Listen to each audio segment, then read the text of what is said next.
Boa tarde, galera. Hoje vou ensinar basicamente uma maneira mais fácil de fazer, até utilizando o celular, para montar seu diagnóstico de enfermagem. Hoje nós vamos utilizar um caso peculiar, um caso de um paciente com H1N1. Lembrando sempre que a SAI ela é baseada na forma de sistematizar. Sistemas eles estão conectados uns com outros. E na enfermagem nós fazemos isso pensando sempre nos processos de enfermagem, a coleta de dados que nós fazemos dia após dia, desde no iniciar da jornada, da rotina, nós coletamos os dados desse paciente para ver se teve alguma alteração, e nessa alteração nós colocamos e digitamos, anotamos, fazemos nossa evolução, seja em, em algum sistema, ou seja, manualmente. E aqui nós temos esse caso desse paciente, lembrando dos processos de enfermagem, coleta de dados, diagnóstico de enfermagem, planejamento, implementação e avaliação. E aí vamos utilizar aqui, o meu WhatsApp está aberto, por isso que às vezes vai aparecer algumas mensagens aqui, tá? Vamos utilizar um diagnóstico de enfermagem. Na página 90 e 91 do diagnóstico de enfermagem, você pode observar que tem um formato comumente utilizado para se aprender como formar seu diagnóstico de enfermagem, que inclui o diagnóstico de enfermagem. O diagnóstico de enfermagem nada mais nada menos é daquele título que está lá em cima. É um texto que facilita para a identificação relacionado, que no caso vai ser relacionado a um fator relacionado, que é a parte de baixo, que agora nós vamos ver no PDF, que está mais relacionado à questão da causa, ou seja, relacionado a uma causa, e evidenciado por um sinal e sintomas. Ou seja, quando eu pego aqui na coleta de dados febre, calafrios e fadiga, nós temos sintomas. Então, nesses sintomas, eu vou colocar aqui evidenciado por como que nós iremos fazer isso. Eu vou utilizar o PDF, como eu falei, eu estou utilizando também um aplicativo para gravar a tela aqui, então por isso que vai estar aberto. E aqui no Nanda, são mais de 1.187 páginas. Para utilizar, para facilitar na questão da pesquisa, eu utilizo, como tem sinais e sintomas, é mais fácil procurar as características definidoras que são esses sinais e sintomas. Então o que eu coloco? Temperatura.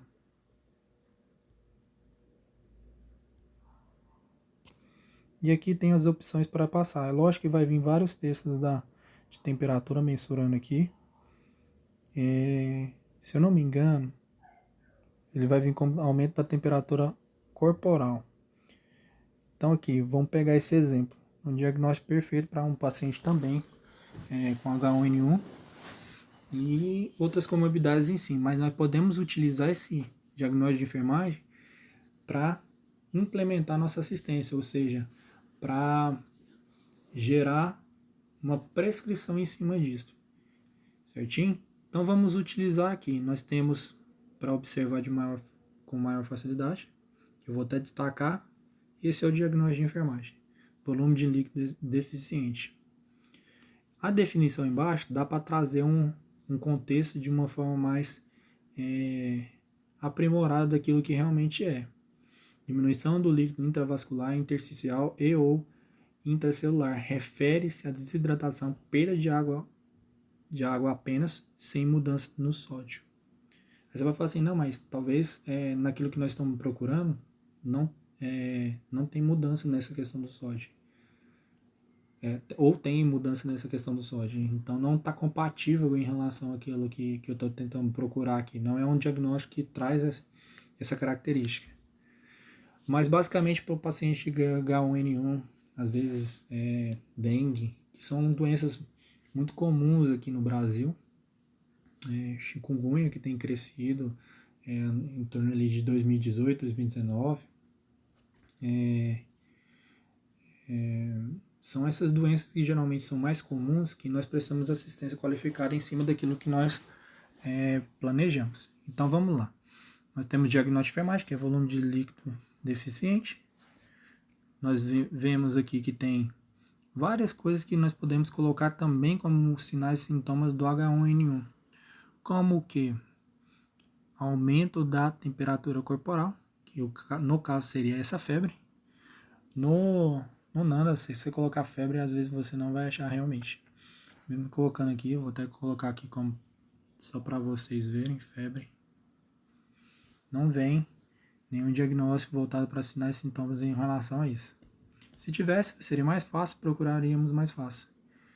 E aí, sempre vai estar caracterizado para aumento da temperatura, certinho? Então, vamos utilizar aqui. Aumento da temperatura corporal poderia ser um sinal e sintomas evidente também do quadro de H1N1. Tanto que um dos tratamentos é a hidratação. Fraqueza está aqui também. Você não vai encontrar no nano também miastenia, que no caso seria fraqueza muscular. Mas fraqueza poderia ser inserido também para prescrição de enfermagem. Pele ressecada pode estar relacionado também, mais relacionada ainda à questão das membranas mucosas ressecadas, que está relacionada à dor de garganta. Com a desidratação, que pode ser provocada também, a questão do H1N1, esse paciente também vai precisar. Essa diminuição do volume do pulso tem que avaliar que se esse paciente está hidratando de forma adequada ou não. Então, se a pressão estiver alterada, a diminuição da pressão, que é dos sinais e sintomas que não está caracterizado de imediato, pode ser que venha a acontecer futuramente. Mas, sem mais delongas, os fatores relacionados que poderemos colocar aqui como uma das causas. No caso, é a ingestão de líquido insuficiente. Mas por que insuficiente? Porque esse paciente está desidratando, é um dos fatores. E precisa hidratar para que há um aumento do volume. Nesse aumento do volume, o paciente, além do repouso, o que o H1N1 pode provocar essa desidratação, ele vai melhorar tanto na questão do volume, a pressão vai melhorar a frequência cardíaca, e esse paciente vai ter uma melhora considerável.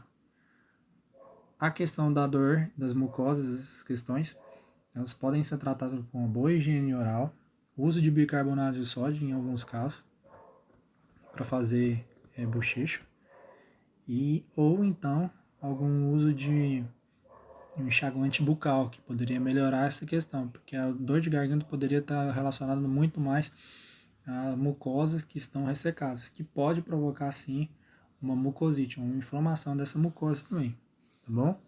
Então, utilizando aqui o exemplo, vamos colocar em pauta. Para lembrar também, o Nana tem também como se fosse uma Bíblia também, capítulo e versículo.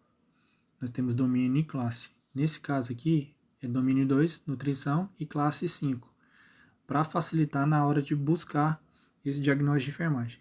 Então, vamos voltar lá no PDF, vamos montar nosso diagnóstico de enfermagem. Então, volume de líquido deficiente. Nós não temos um texto já formado? Vamos dar sequência aqui. Pode ser separado, mas eu recomendo colocar já na mesma linha. Relacionado a... Qual que é a causa? É o fator relacionado. Onde que está o fator relacionado? Esse daqui é o fator relacionado. Fator relacionado. A ingesta de líquidos insuficiente. Eu vou até copiar aqui para facilitar. Copiei. Coloquei aqui já. Evidenciado por sinais e sintomas. Quais que são os sinais e sintomas que nós estávamos procurando? Teve febre, teve fraqueza também? Então vou colocar aqui aumento da temperatura corporal. Aumenta a temperatura corporal e fraqueza, que é um que estavam lá. Prontinho. Seu diagnóstico de enfermagem já está montado. O que mais você pode colocar? Domínio 2, que é nutrição.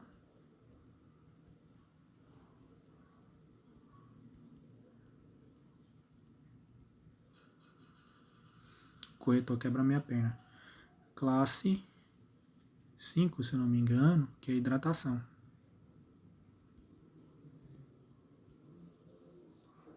Viu aqui? Domínio 2, classe 5, hidratação. Beleza? Nós fizemos um. Vou fazer mais um, com maior rapidez, para não ficar muito longo o vídeo. Então vamos pegar outro sinal ou sintoma que está da nossa coleta de dados. Cefaleia. Cefaleia é muito interessante. Às vezes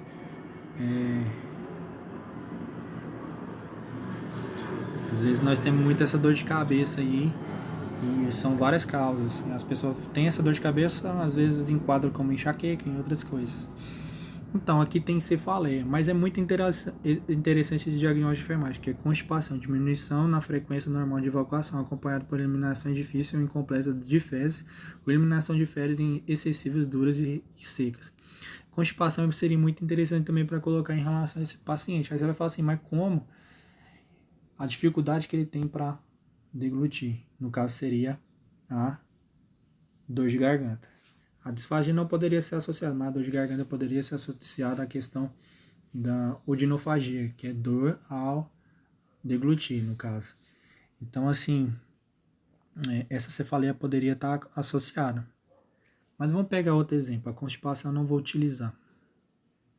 Constipação, troca de gás, negligência unilateral, também não, que seria mais confusão aguda, seria muito interessante também, porque se os nutrientes não chegam adequados, ou a oxigenação não chega adequada da questão do nível cerebral, e há uma diminuição na questão do volume de líquido, isso também pode levar a uma confusão.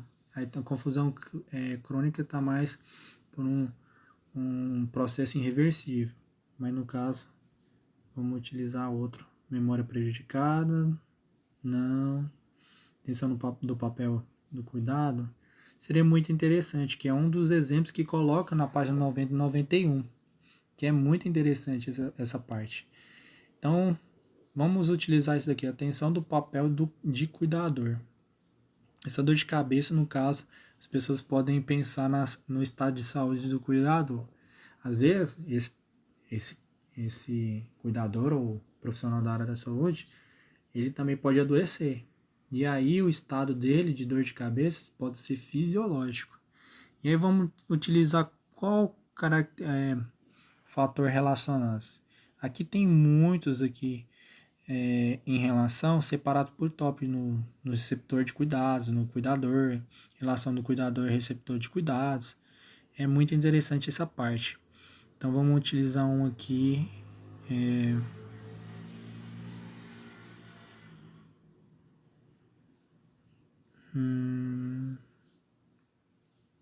Processos familiares, papel de disfunção, ineficácia, codependência, isolamento no cuidador.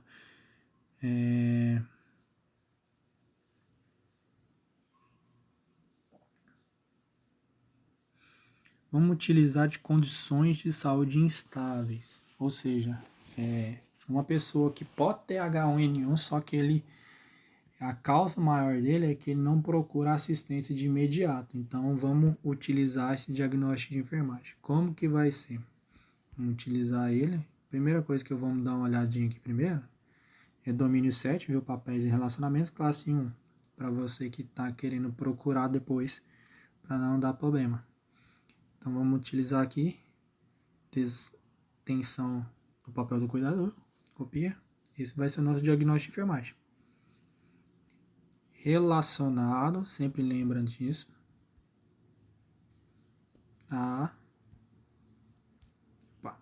Deixa aqui. Vamos utilizar condições de saúde instáveis. Ou seja, ele no caso aqui é o que está recebendo os cuidados. Você pode utilizar em relação ao paciente, mas vamos utilizar a torre do cuidador, ou seja, a pessoa que está prestando daquele serviço, que às vezes nós nunca para analisar essa questão, né? Vamos, em vez de utilizar condição de saúde instável, que poderia ser para um paciente acamado, que não tem essa dificuldade, entendeu? Energia insuficiente, estressor, incapacidade de proteger, isolamento, privacidade, resiliência, responsabilidade relacionada ao papel que compete entre si.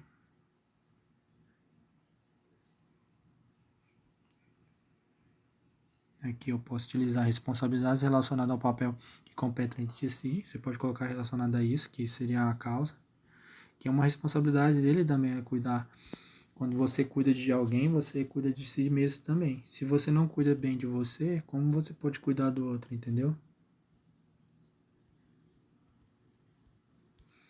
Responsabilidades relacionadas, beleza? E evidenciado, porque você falei, você pode colocar você falei e fadiga, que são também. Evidenciado, você falei e fadiga.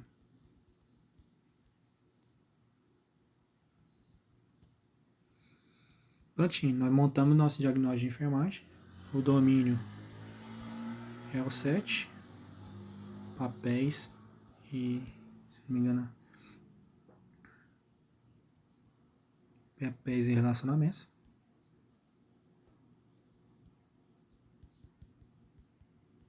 Classe 1. Papéis do cuidador. Eu utilizei nesse termo aqui da pessoa que está prestando o serviço. Mas poderia ser da outra pessoa, no caso o receptor, quem está recebendo esse cuidado? Sim, também. No caso lá, condições de saúde instável, o paciente acamado não teria condições realmente, vamos supor, de procurar uma assistência. Ele mesmo desloca uma unidade de saúde. Ele pode se manter em repouso e hidratar, sim. Geralmente tem algumas pessoas que fazem isso. Mas aqui nós estamos utilizando para teorizar aquilo que nós estamos... aquilo que nós iremos implementar. Aí a implementação, ela só será depois que nós formarmos nosso Nanda, Nick e Unok. Depois que nós fizermos isso, nós concluímos também a nossa parte de planejamento. Nós temos uma prescrição de enfermagem. Nessa prescrição de enfermagem, nós iremos implementar, que seria a quarta etapa do processo de enfermagem, e depois a avaliação de enfermagem, no caso daquilo realmente funcionou para aquele paciente, aquilo deu certo.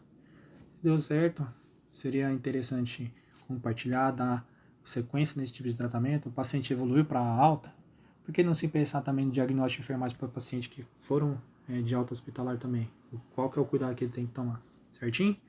O vídeo estendeu, deu 17 minutos, mas espero que tenha sido um pouquinho mais enxugado aí, tá bom? Com Deus.